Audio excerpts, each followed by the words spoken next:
बीज, फल दवा के तौर पर इस्तेमाल होते हैं।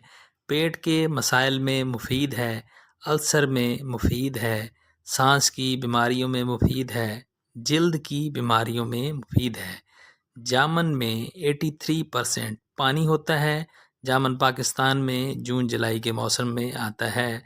सोजिश को कम करता है, जरासीमों के ख़िलाफ़ मौसर है, शुगर को कम करता है, खून बनाता है और इसे साफ़ करता है, एलर्जी से बचाता है, जिगर के लिए अच्छा है, कोलेस्ट्रॉल को कंट्रोल करता है, विटामिन्स और मिनरल से भरपूर है। इसमें एंटीऑक्सीडेंट पाए जाते हैं।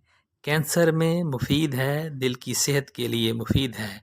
इसमें आयरन पाया जाता है। आँखों के लिए मुफीद है, जिल्द के लिए मुफीद है और हमारे दांतों और मसूड़ों की